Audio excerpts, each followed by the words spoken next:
What is up, ladies and gentlemen, and welcome back to the channel, and welcome back to another video. Back again with another bike. And yeah, if you've been following this channel basically since its inception, this bike will be probably familiar to you all. I've mentioned it a bunch of times, pretty much through most of my videos as a point of comparison, but also it is the bike that featured on my very first ever YouTube video. So pretty much come around full circle here. You're probably asking yourself, Jason, why are you doing a video on a bike you've already done a video on? And quite simply, because that first video really wasn't the best in terms of production quality, at least in my opinion. And yeah, I will link it down below. You can go and watch that first ever video and cringe along with me. But yeah, I thought I would do another video re-reviewing this bike in the style of video I've been accustomed to putting out now. So I really hope you guys will enjoy this.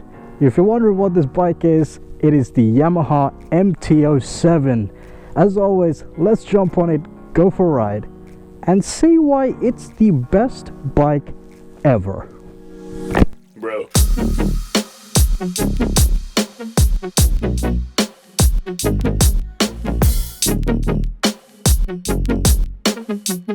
Are you f***ing real, man? Come on.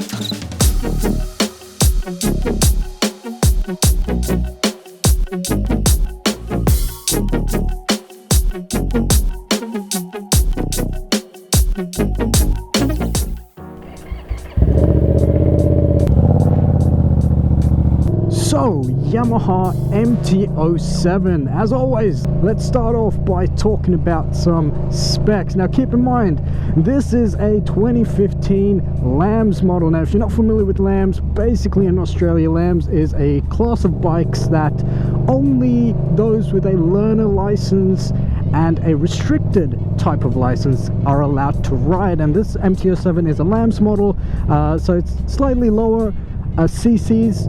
We also have what is called the HO version of this bike, which I believe throughout the rest of the world is the standard MT07. So something to keep in mind. So there will be some differences in power and torque. Speaking of which, 52 horsepower and about 58 newton meters of torque at around 4,000 rpm out of this 655 cc parallel twin liquid cooled engine, all coupled up to a 6-speed transmission assisted by a wet clutch. So it definitely helps, especially if you're a learner rider or an intermediate rider. Gear changes are extremely crispy, so simple, so easy to find. Neutral, for example, bang, right there, so damn easy. And really, in terms of the powertrain, all I can say is one word, and that is torque. It is insane just how quickly this bike builds up speed from a standstill. It's just absolutely immense. Every gear, there's just bundles of torque. It's absolutely crazy. And you know, this bike is this torquey in this sort of learner approved, restricted form factor. I can only imagine how leery that HO version of this bike can be.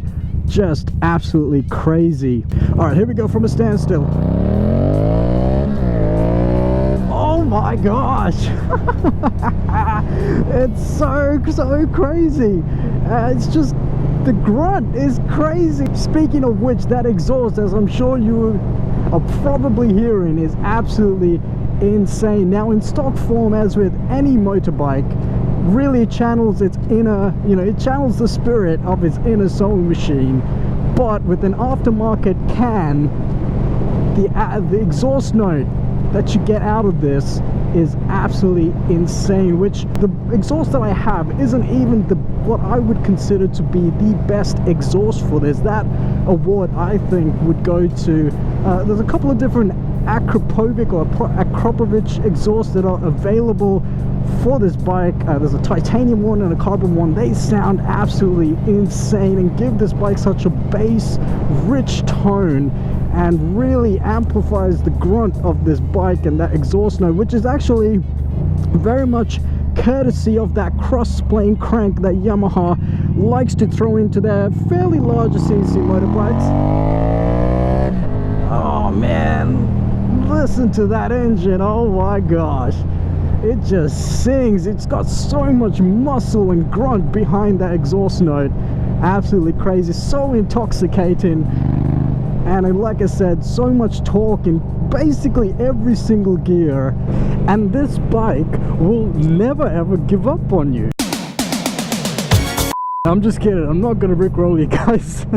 No, but in all seriousness, this engine and this powertrain in general is literally bulletproof. Now I know that sounds like a cliche, but I really mean it, and I can attest to it, because back in 2019 I had quite a substantial crash actually, where me and the bike, we flipped over, we slid across the ground for a considerable distance. You know, the entire left hand side of this bike was completely trashed, but it got itself back up, repaired itself, including the replacement of the left hand side engine cover, and it hasn't skipped a beat since. So it really speaks to the reliability of this engine and this powertrain in general. Now, brakes. Up front you got dual 282mm discs coupled to a 4-piston caliper, and out back you got a single 245mm disc coupled up to a single piston caliper. Now I do believe in the later versions of the MT07, so the current models that is, the brakes are slightly larger up front, the discs are slightly larger, but overall they're okay. The back brake definitely feels a little bit mushy, and yeah, I would say in my experience you definitely want to be using both the rear and the front brake fairly equally, just to get yourself, you know, just to bring yourself to a stop fairly efficiently and in a safe manner. But they do the job, you know. Now, suspension wise, up front you got yourself 41mm telescopic forks with about 130mm of travel, and out back you got yourself a single horizontal rear shock with preload adjustment. Now I personally haven't touched the preload adjustment ever since I bought this bike. It's been more than enough for me. I think overall the suspension feels comfortable to me, although I feel like I would want to adjust it just a little bit, just because at certain times it does feel a little bit bouncy, but that's honestly on the extreme end of the conditions of some of these roads, where if you have a really bad road, I don't think it really matters what sort of suspension you have, it'll feel bouncy, you know. So but for everyday riding conditions, this has felt extremely comfortable and extremely agile as well.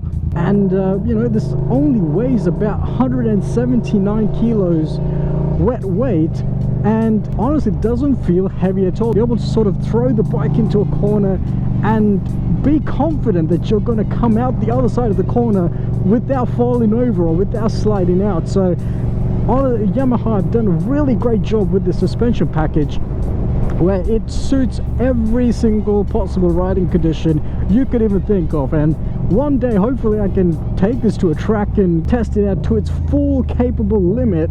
But yeah, seat height about 809mm if I'm not mistaken.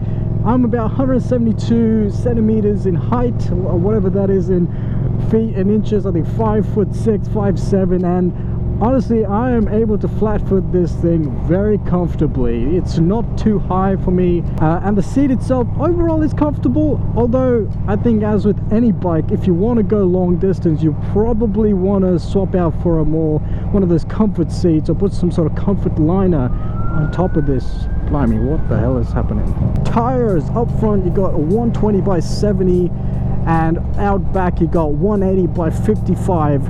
Both rims are 17 inches in size, and I personally run Pirelli Angel GTs, which they're really good. I would say they're definitely on the premium side in terms of price, but they strike a very good balance for me between everyday riding like this and spirited riding, you know, when you hit the twisties, and you get a decent amount of life out of them, provided you don't thrash it about every single day, which, you know, I wish I could right now, but man, this Range Rover is going real slow.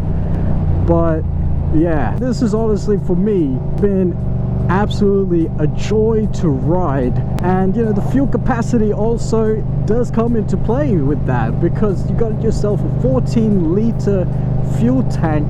Now Yamaha claims about 4.9 liters per 100 kilometers. I'll probably put the whoa, check these out, you know, Mustang, Camaro, HSV. Yeah, as I was saying, as I got immediately distracted by some muscle cars, I'll throw up the conversion to kilometers per liter or miles per gallon, whatever it is. I'll put up the conversions, and yeah, you know, theoretically you'd be getting about 285 kilometers out of this tank, which is pretty good. It's not too bad. But me personally, I have been able to squeeze about 300 kilometers out of this tank while the fuel gauge is empty, while the fuel light is flashing away, screaming at me. Managed to get it to about 300 kilometers before I finally chickened out and had to pull into a gas station and fill up. So buddies, fellow riding comrades, out for a lovely day of riding, which it is. It was raining actually probably a couple hours ago, and now it's so dry, so nice. I hope the audio and the video looks good. I've been messing around with some details. I really hope it looks good, and I really hope you guys are enjoying this video. But yeah, wow, look at this. This is beautiful. I rarely come out here and ride in this sort of area, although I have no idea where I'm going right now. I'll probably think about turning around and heading back home.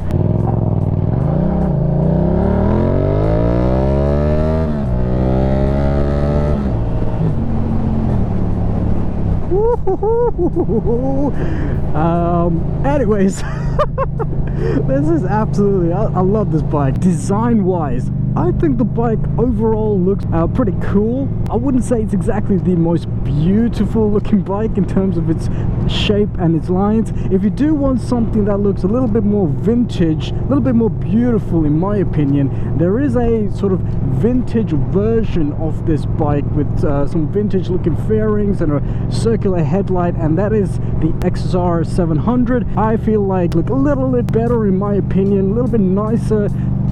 And but this just looks like Yamaha grabbed a block of aluminium and just slashed it in all different directions with a katana until they ended up with this design. Very much looks like a street fighter, looks like a ninja almost.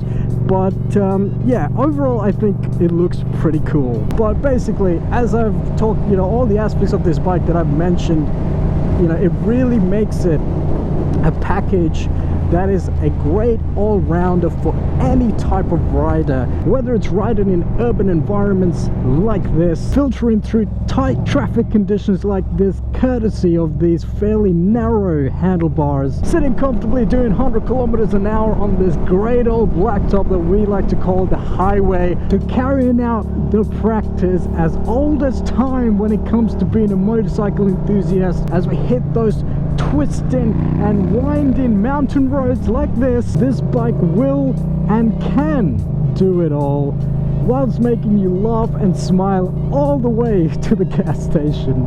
And that is why, ladies and gentlemen, this is the best bike ever. Thank you very much for attending my TED Talk today. No, seriously, I really hope you guys enjoyed this video. As always, do leave a like if you enjoyed it, and if you're not subscribed, please do consider subscribing.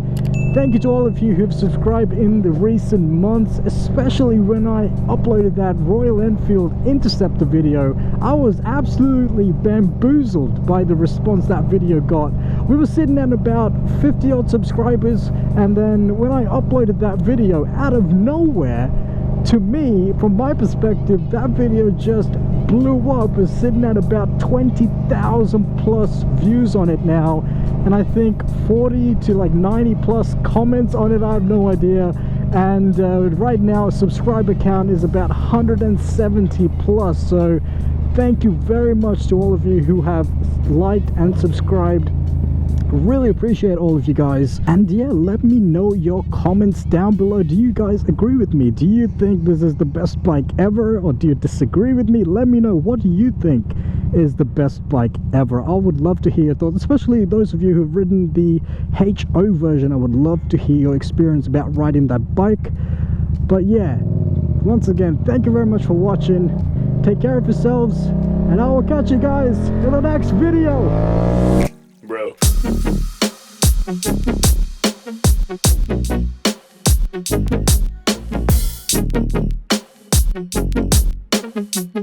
Are you f***ing real, man? Come on.